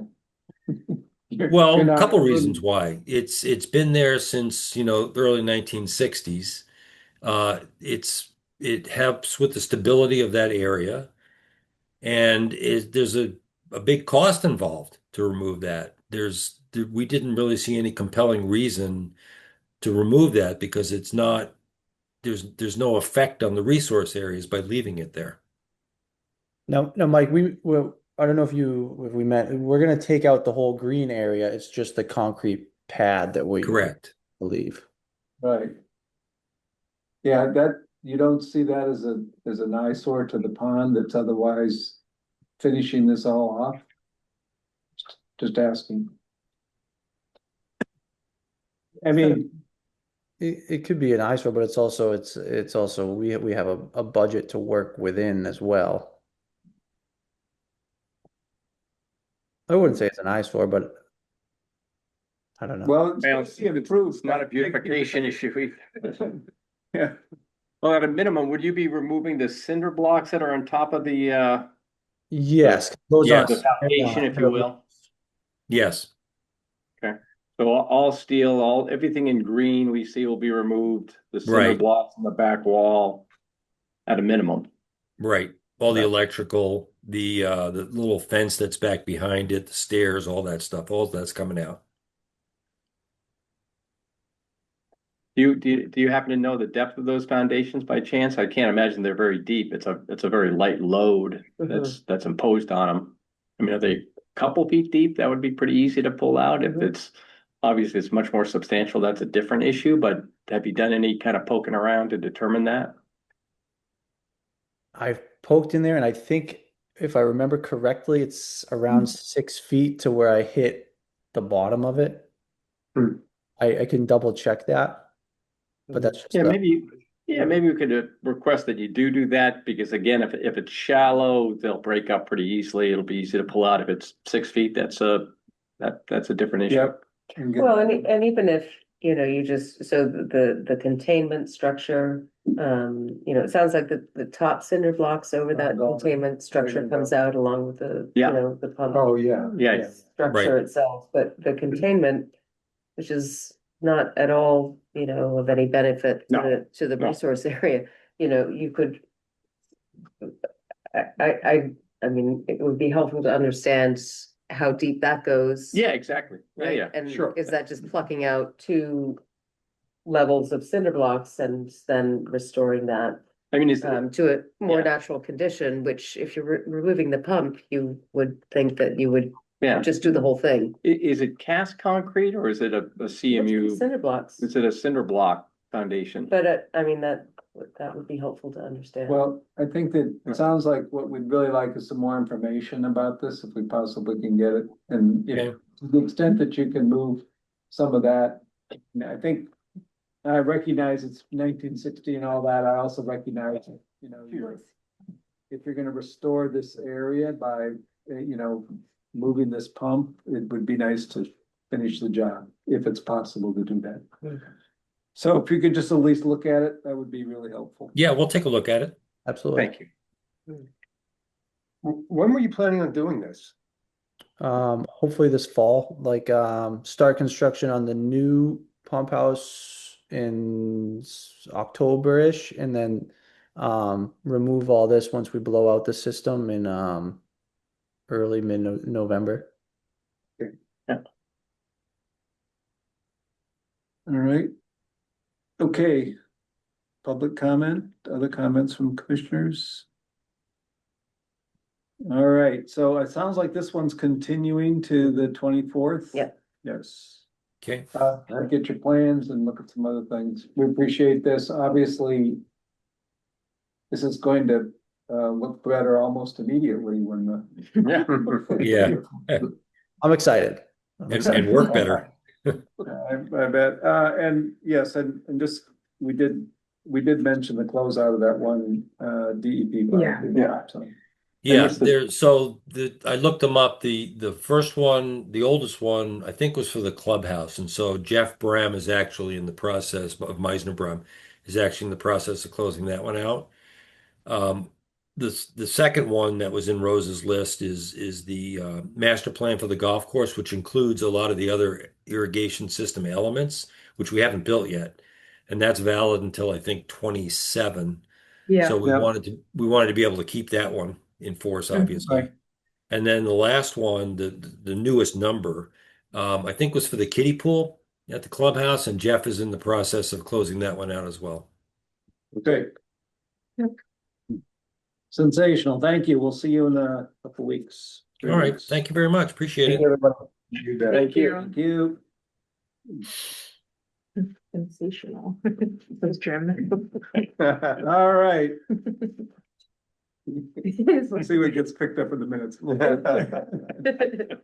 The next matter before us is a notice of intent at 261 Park Lane, DEP file 1371738. This has to do with what I understand from the site visit is a pretty badly eroding bank, and this kind of comes under the thing that something has to be done. Now we just have to figure out what that is. Who do we have? Mark Manganello here remotely with LEC Mark. Environmental. And Alana Madison and David Lex. Hi, guys. Hello. So can somebody give us a little thumbnail discussion of what's going on here? Sure, I'd be happy to do that. If I could share my screen, I'll walk you through the project. Perfect. You should Seth have Donahoe, I'm sorry, Seth Donahoe from Dillis and Roy is also here. He's the project engineer. Okay. We think you have permission, hopefully. You do. There we go. Good? Yes. All Well, right. Well, we see your name. There we go. Yeah, we go. Okay. Mhm. So the property owners started looking at this project several months ago, and they started to put together a team to review design options, constructability, costs, and that sort of thing. They started with Sumco Eco Contracting based on their experience with bank stabilization projects. And once they had a project that they thought was viable, they contacted me for wetland resource area delineation and permitting, and also hired Seth from Dillis and Roy for engineering and surveying. So this is the project site here. I'm guessing you're somewhat familiar with it. You can see the existing building is located very close to the Assabet River. It's a little under 2 acres of land. It's generally quite flat, leading up to the moderate to steep embankments to the river. There's no BVW along this river. Photos. So here's a view of the bank. You can see the home just up above here. This is looking southwest along the shoreline. Obviously, this was taken during last winter at a point when the water levels were relatively low. So this is kind of a low water mark, and the high water mark is more like up in here. And you'll see that again on the subsequent photos. Here it is looking northeast. Again, you can see the building here. Low water mark is roughly around here. It might get a little bit lower. Probably did get lower during the drought, surely. And then the high water mark is right about here. There's vegetation on the bank, as you can see here. It's mostly English ivy in this area. That's the sort of ground cover you can see. There's also some dogwood, some elm saplings, red maple saplings, sensitive ferns also growing. That's a close-up of an area that's densely vegetated with English ivy, as well as some bittersweet. Again, similar view. This is from the top of the bank looking down. And this is a view looking with the stream to your left, the house to your right. Obviously, this is a grass seating area. In the background, there's a landscaped area with a patio, which we'll see in a little bit more detail.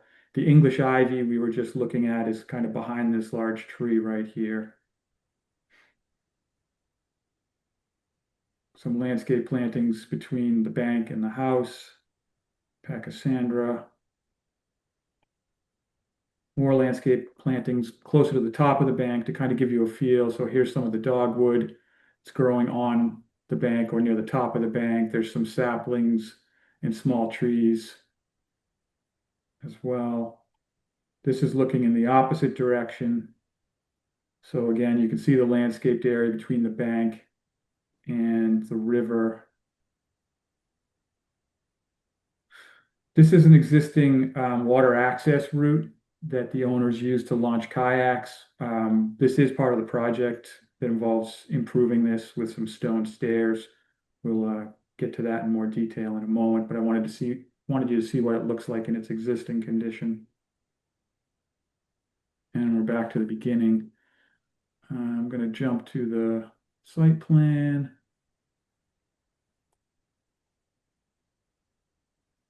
I hope.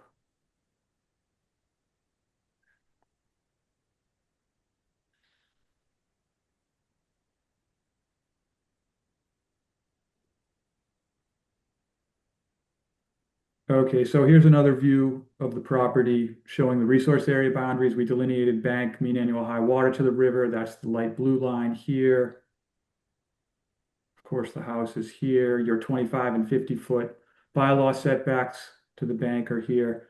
This is the project area here,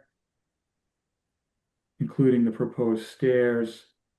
We have 100-foot and 200-foot riverfront area. This entire property is also within the floodplain, which is around elevation 121.8, I believe it is. The property here, as I said, is relatively flat and generally between 120 and 121 elevation. So it's kind of an interesting dynamic that most of this property will flood to more or less a shallow depth during a 100-year flood event. And the Assabet River is also a floodway based on FEMA mapping. So here's a plan view of the project area. The idea is to regrade the eroding embankment, create a less steep slope. The toe of the bank would be stabilized with coir logs. You can see those at the bottom of the proposed embankment. These are proposed contours here, so it'll move slightly closer to the existing building, less steep of an embankment, coir logs at the base for stabilization. This is the location of the stone stairs that I described before. And we're also proposing to rehab the landscape plantings in this area with some native perennials.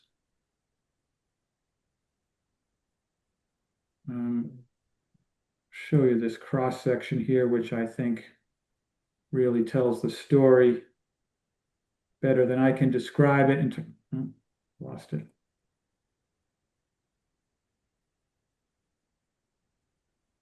Good, there it is.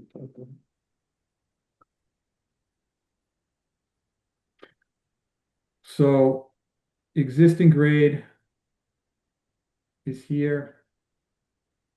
This is, somewhat approximate. It does change in steepness in some areas, but this is a good representation of the project area. And then the proposed grade is here. So we're reducing the steepness of it. The coir logs will be installed here at the bottom of the reconstructed bank. There's a 12-inch layer of riprap proposed at the very toe of the bank that would be mostly buried. That's to provide additional stabilization. And then, of course, we're going to revegetate the entire thing all the way up to the top and continuing into the landscaped area between the top of the bank and the house. We haven't given you a detailed planting plan yet. That's in process. We'll have that for you before the next public hearing. So we do anticipate a continuance here.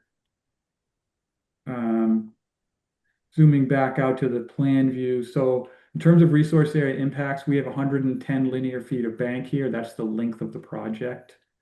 There's also 3,085 square feet of BLSF alteration and riverfront area alteration. That's essentially our limit of work here. It's 3,085 square feet. In terms of regulatory compliance, the biggest challenge here from a design perspective was compliance with BLSF performance standards. Seth spent quite a bit of time reevaluating the slope design to make sure that we weren't resulting in a net fill of floodplain. As you know, we need to provide compensatory flood storage for fill in the floodplain. And he was able to design it in a manner that there's actually a net increase in flood storage, at least at the upper elevations. It's impossible for us to match the fill and cut incrementally on a foot-by-foot basis, just because some of the fill we're placing at the toe of the bank here is between elevation 114, 15, 16, and 17. And there's nowhere on site where we could possibly provide compensatory storage for that because everything else is 120, 121. There would be no hydraulic connection. So instead, Seth designed it so that we would be providing additional storage with the grading above that. And we have some calculations which illustrate that point here, which show cubic feet of fill incrementally elevation by elevation. So you can see we have 25, 147, 140. We have quite a bit of cubic feet of fill at these lower elevations without a cut, but then we have a significant cut above so that the net is an actual increase of 40 cubic feet of flood storage capacity, which, given the site circumstances, we think is a reasonable level of compliance with BLSF performance standards. What else? So we have for construction period erosion and sediment control, we're proposing a silt curtain, a turbidity barrier in the water. This work would be done during the summer, during low water conditions. The bank alteration of 110 linear feet triggers a wildlife habitat evaluation, which was included in the NOI. The wildlife habitat evaluation concluded that the project would not result in any adverse effects to wildlife habitat features or functions. Erosion control mattings proposed over the slope during and after construction once it's planted. And I think that covers the big issues. I know we had some comments from your staff leading up to this, which I can just run through quickly because I think some of them require some work from us. But we're aware that there's an outstanding order of conditions on this property, and we intend to submit a certificate of compliance for that in the next couple of weeks. We have an as-built plan. We have a letter from the engineer saying that compliance was achieved. So we think we've got that covered. There was a note to locate trees to be removed on the plan. We can easily do that. There was a question about downstream effects from the project, which I think I'll let Seth speak to that since he's the engineer and can probably cover it better than I can. I'd be happy to, Mark. So, commission members, my name is Seth Donahoe. I'm with Dillison Roy Civil Design Group. As Mark mentioned, my office assisted with establishing the existing conditions on the site and then design of the slope stabilization that we're discussing tonight. In terms of downstream impacts, obviously we're here essentially not by choice, in that the bank is severely eroding at this point, and the failure would have a detrimental impact to downstream areas. The methods of slope stabilization on this, the coconut fiber logs or core logs, they are a natural material. They will stay in place in their shipped format or their installed format for approximately 5 years. The intent of them is to be a completely biodegradable product that will have naturalized plantings on them and above them, which will allow the slope to reach a level of stabilization that's much better than now, as well as supporting long-term plants in the area. So in the long term, I think there's negligible to none, arguably an improvement to downstream environment, as there would not be material sloughing off into the river and flowing downstream. This site's pretty unique in that just north of the plan view on Mark's screen, there's actually a drain pipe coming from Park Lane. So the area that we would be impacting is actually an outfall that has significant flow coming out of it from the nearby street. So it's not a naturalized area directly downstream. So in summary, we would be proposing to put in place long-term improvements that'll stabilize this area and prevent any negligible impacts to the downstream area. Thanks. And just a couple other minor items. Well, not minor. The steps aren't minor. That's an important one. I think a little bit more detail was requested on the steps providing water access. David and Alana have some large stones on the property, and the idea was to repurpose those as steps and kind of, I would say, tow them into the existing slope carefully with as little earthwork as possible. We will talk to Sumco about that a little bit more and provide a little bit more detail on that. But that's sort of the general concept there. I don't know, Seth, do you have anything to add to that? Yeah. You hit the nail on the head in that they would be keyed into the slope. So they could essentially, well, the portion of the tread, which would be a natural stone, would stick out and occupy a small portion of the floodplain. A bunch of it would be keyed into the slope and offset what's sticking out there. and it would prevent erosion from forming from repeated use of working down the slope, whether with kayaks or by foot. Right, and so I'd already mentioned that the planting plan is on its way. We'll have that for you next time. And I think the last item was a note requesting that we clarify the construction sequence in terms of having erosion control installed before on site with the commission before construction, and we'll add that to the plan as well. So that's our presentation. We'd be happy to answer any questions you have.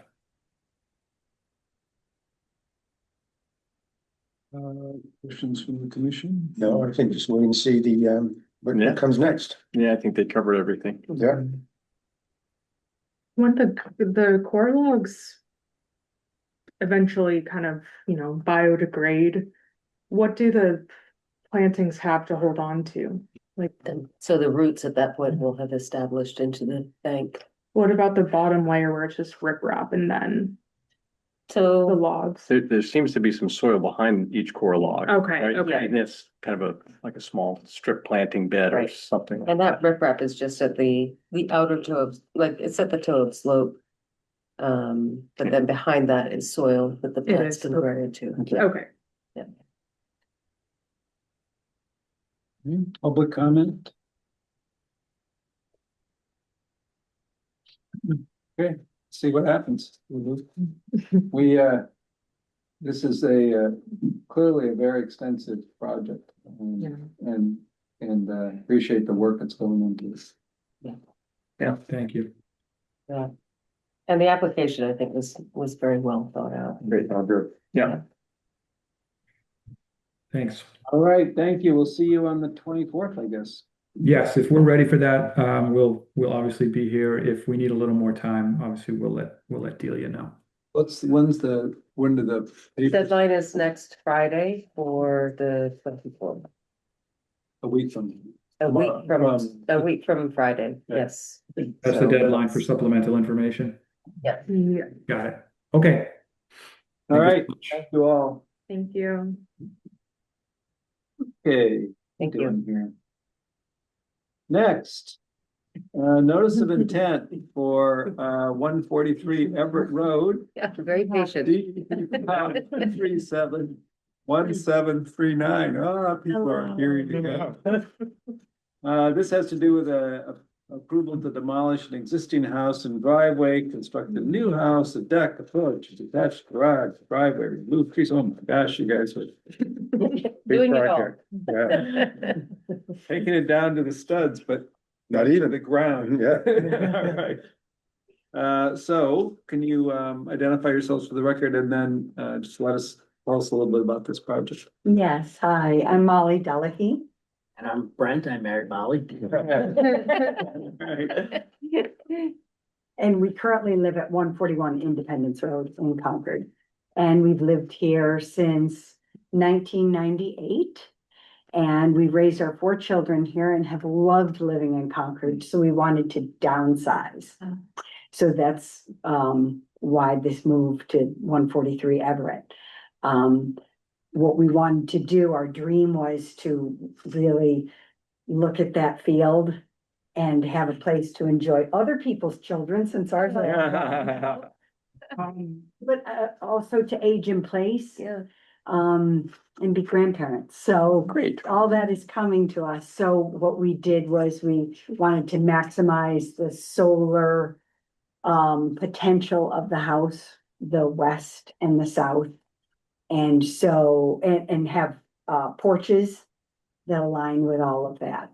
And have a very simple house that was had a lot of porches.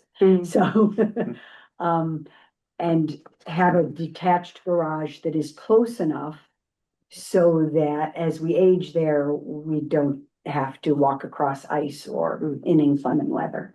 Sure. So, I'm sorry, is there, is it your engineer on the call? Who's your? David. Yes, Oh, there there he is. Hi, Dave Crossman. So I'm just wondering who's gonna share a plan and we can do that here. Yeah. Dave, are you gonna share the plan or do you want us to do that? I can show the plan if I can figure out the share. Okay, let's give you permission to I share. wasn't able to give him I permission. think you all have it. My architect gave us some. Yeah, paper, but I think you- we do it on here though, so that people can, who are on Zoom can actually see it. Yeah. Mhm. So you should be able to share, Dave. There he is coming through. There we go. Great. There we go. So, Great intro. so since I filed this, this is the site plan for the project, and since we filed, there's been a change to the house location. We have moved the house 5 feet further to the southeast, this way, so that the house itself is away from that ditch that runs down the side. So I was going to provide this plan to you with an answer to some of the long list of comments that Rose sent me. Wasn't that long? So we haven't got the information regarding the impervious areas from the engineer yet. So I was going to have them put that on this plan. And I'm also going to mark this plan up with regard to where the trees are that are going to come out. But I can show you right now that there's the trees within the garage, proposed garage, the tree here in the driveway, and then these trees along the southern property line, all these trees. Which are Norway's. Most of them are Norway. Yeah. Good. We're in Maple. Mhm. Oh, There's a couple- how large is that garage, by the way, the proposed garage? Do we? 2-car, 3-car? I'm sorry, there How was, I thought you were talking. Oh, it doesn't. It is 2-car and then a half for storage of, Okay. Trash cans. and Yeah. bicycles. And is it connected to the house? I can't, It is not. it looks like it's It's a detached almost garage. touching the porch. Is that a porch That is a roof that we're porch. looking at? That is a porch. So the roof lines must be just about touching. Is that right? Or am I, Yeah, it's, they're trying to minimize whatever that gap is. for whatever. protection and stuff coming from garage to house and, Or So- to comply whatever it's right, building. Because they cannot touch and they cannot overlap. right. Or else the setbacks get Right. changed a little bit, right? Your garage couldn't be that close to the lot line, I think, if it was connected to the house. That's correct. Right. Yeah, okay. Thank you. So this basically shows you what we're doing here with the proposed dwelling and the proposed garage. And the plan I sent you had the mitigation. And if I can get to that. So this is the proposed mitigation, which we're putting at the rear of the lot. This area here along the rear of the lot is, aside from a number of big Norway maples, there's a lot of little Norway saplings in this whole area.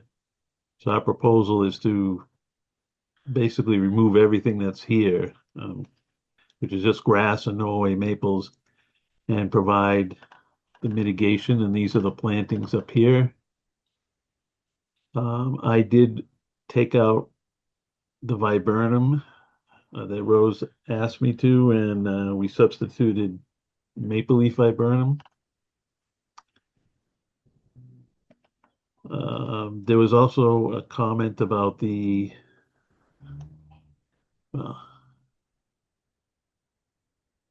phenomarkers.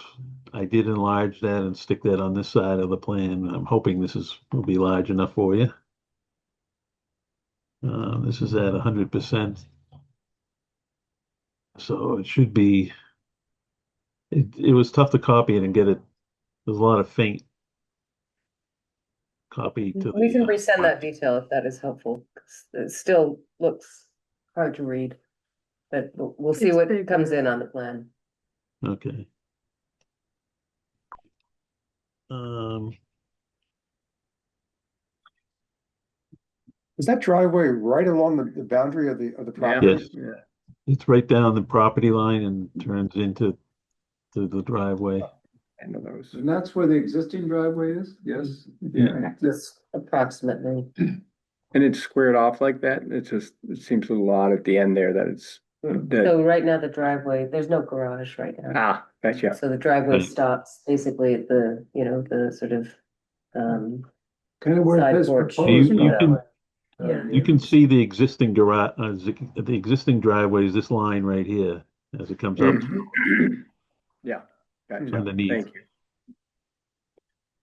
So You have a there's lot no, of, there's no you have a garage. lot, you have a lot of driveway in the 100-foot buffer zone.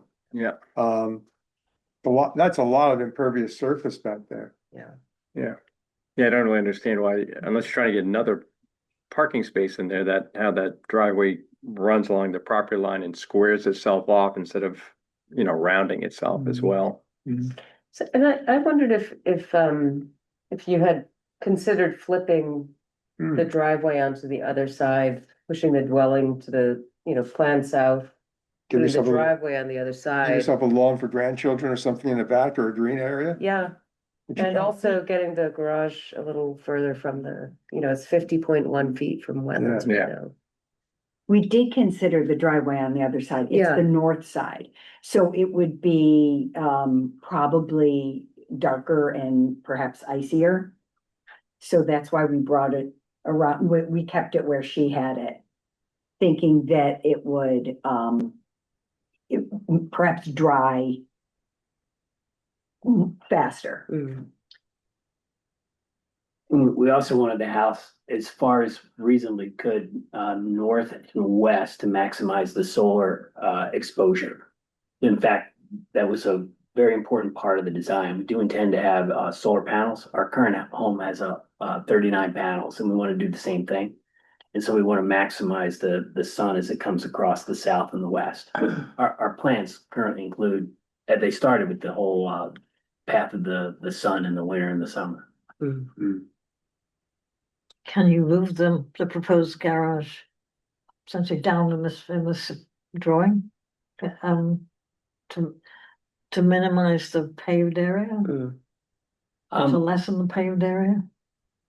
I'm sure we could do anything. The reason it's where the garage is, we're mimicking the home to the north, which is just about, their garage is like 5 feet, and the home, the butters on the south is right up against the lot line there. So we're trying to get the garage as far out of our sight line in the back as possible. That is a porch in the back. So we're trying to tuck it there to the left into that boundary there, which is really a ditch. If it was a question of the impervious surface, we'd probably rather do something with the driveway than actually move the garage. To the gentleman's question, Mr. Nardi, I don't know why it's squared off there. Yeah, it's just a little awkward. Yeah, That's all. it does look awkward. Yeah, I don't know why that is. I assume it's a pull-out area. Yes, I think so. You back out, pull back in. And Yeah, no, I was really speaking to where it says 241, if you will. oh, I see. It just seems like a, I don't know if that. doesn't follow the travel lane. I don't know if Get that rid was of that bump out to the right of proposed driveway Hmm. and keep that squared off at the 241, Yeah, it's further away. right? So that you could then be able to back out and Okay. position yourself to be driving out of the driveway instead of backing out. Interesting. And what our architect gave me, I don't see that squared off area. It comes in at rounds. And it seems to me that plan too shows where proposed driveway, that tongue that sticks out into the yard is less than what's on this plan. Oh, It yeah. would be very beneficial. I know, I mean, You know what I mean? That's Just- just get rid of yeah. that Yeah. I entirely. mean, that seems much more appropriate, if you Yeah. will. He stopped by today to give me this. so- Yeah. So this is the current plan. You can see the home is shifted here, and it Yeah. looks like. That's good. You addressed the And that's better. And again, if that tongue, like that plan, right, this seems to like stick out, I'm just guessing 8 feet into the yard, where this one looks like it's 20 feet into the yard. Yeah. Yeah. Right. Can I ask if the house is moving 5 feet, is the garage moving 5 feet as well, or is it remaining in that same place? It's remaining. And the reason is because we're sitting on the back porch. We don't want to look at the side wall of the garage. Come The on. more we can. It's just, it's so close. 50.1 feet is, you have no room for error with that. I mean, that's, Oh, and while we're saying that, we actually do really mean no room for error.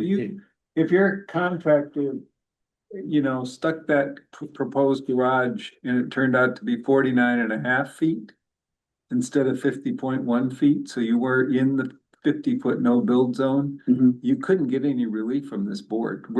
Our hands would be completely tied. You gotta get the chop saw out. Yeah, you'd literally have to take it out of there. Yeah. So one of the things we're talking about here, I think, is that we're trying to help make sure you sort of avoid that problem, because if it came up later, all we could say is we're really sorry. Even when we were saying, oh, but we have to take this whole garage out, we'd say, yeah, kind of. So just to be thoughtful about that. I mean, I think it looks like the plans, that your new plans are being very thoughtful about that issue of impervious surface, and you're trying to cut that down. But that proposed garage, I mean, I just really caution you. And I've been on the board now for 3 years. We've had, 3 different situations, horrible stories, including one where the guy was supposed to build on top of the driveway, and he built a foot off the driveway. And then the contractor sort of absconded and left them holding the bag and did all that kind of stuff. And we had nothing to be able to do but say, no, you can't be there. You actually have to be with that. So just a word to the wise. You could also increase the distance from the proposed garage by making the porch or deck or whatever it is slightly smaller. It's an option for sure.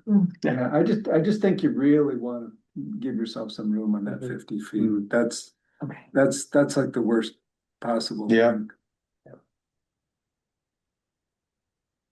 Yeah, but I would say the driveway's a good improvement. Yeah. Based on that plan. Yes, definitely. Yeah. Okay, good. Yeah. So obviously we'll need that, if you will, if that's what you decide upon or reflected on. Right? Absolutely. Okay. So other commissioner comments? Public, I don't know if we have people. Oh, we have people on. Do you have any public comment? So I think that, so this is gonna get continued to the extent that it would be continued to the next meeting. I think you may have heard that you would have to have new plans and other information in by a week from Friday to be considered. And hopefully you will be able to do that.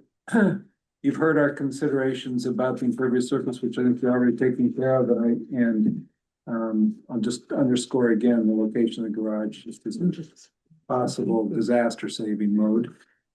Think about that a little bit, and we look forward to this. This is a very nice project. Yeah, good luck. Yeah. Thank you very much. I'm sorry. Time. I One other appreciate thing, just, Oh, sorry. Dave, to add to the plans.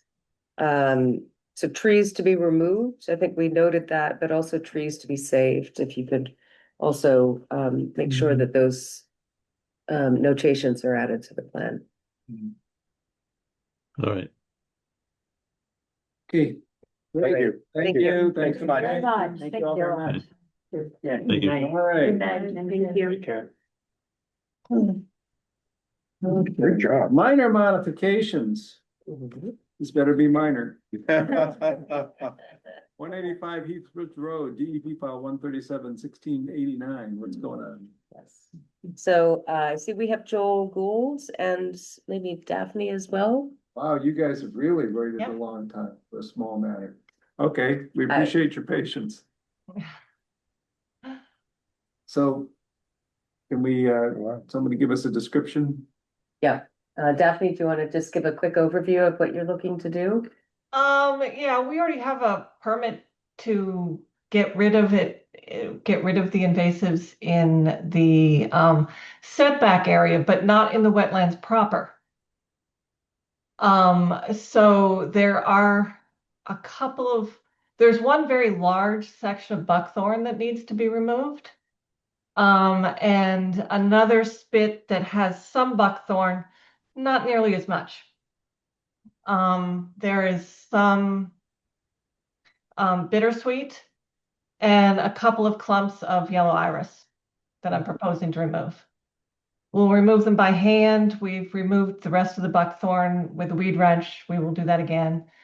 The big issue with that is currently over the big patch of buckthorn, there is a fox grape. And to be able to weed wrench it, I will need to cut it back. And as you noted in your submittal, it's very responsive to regrowth. So, Yes, grapes yeah. grapes respond to regrowth very well. Yeah. Yeah, so I don't see any issue with it. No issue. Great, you probably make it bigger. And you're proposing native replanting as well, right? Yes, I'm gonna seed some of Iris versicolor where the yellow iris are right now. And some red osier dogwood where the buckthorn are. Though I'm gonna do a little bit sort of to the side too, because we'll see how well they grow underneath those grapes. Give them a chance, right? Great. Okay, we have this plans all set. You've seen what it's. Yes. Okay. Yeah, So why don't I make a motion then? Yep. Yeah. I will move that we issue a minor modification to the plan for 185 Heath Bridge Road. That's to do with the removal of invasives.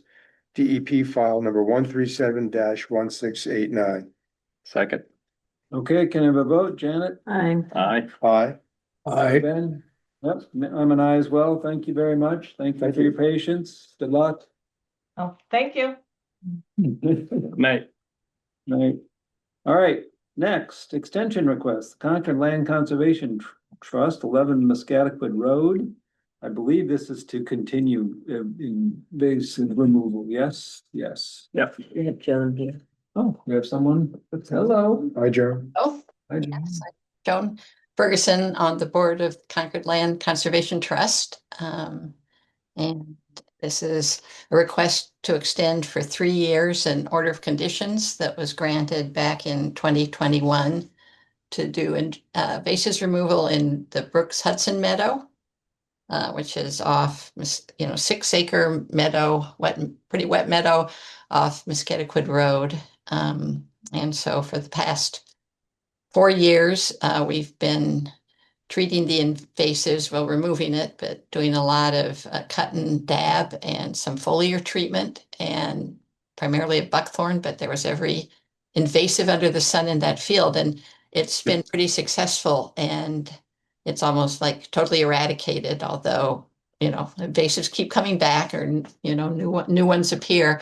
So we would like an extension to give us the ability to continue to remove invasives, probably spot removal at this point, but still removing invasives.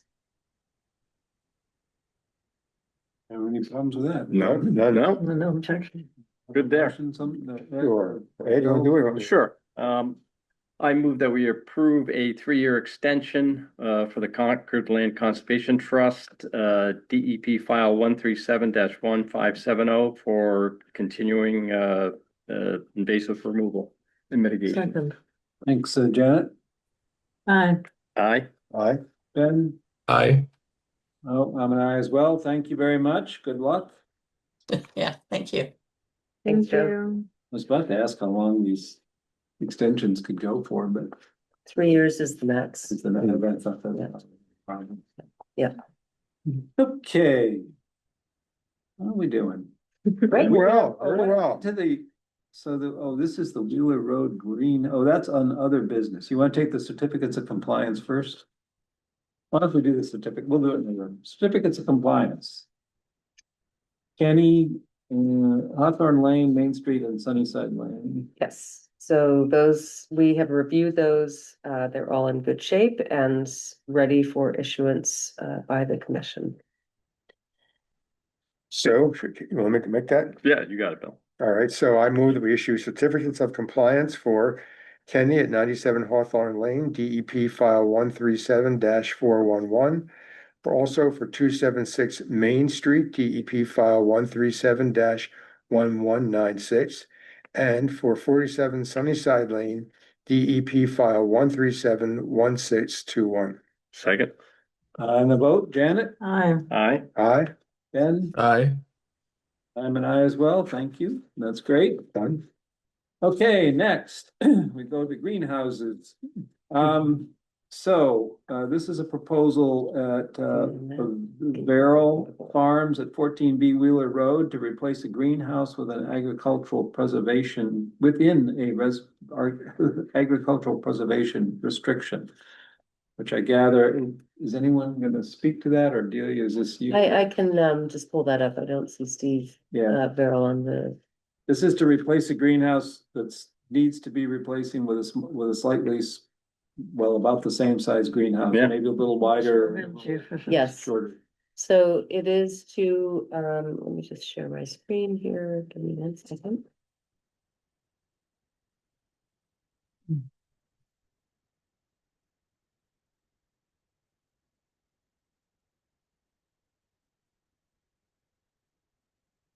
So this is the request here is to replace the greenhouse. There are several greenhouses on this property at 14B Wheeler Road. There will be 3 21-foot wide bays, extending 108 feet. And as it says here in the request, the center bay will have a concrete floor and the 2 outer bays will be loam.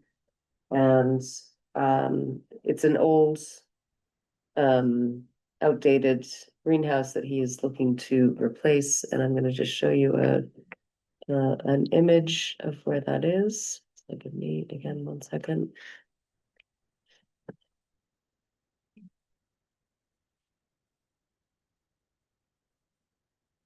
So there are actually 4, oh, sorry, not seeing it.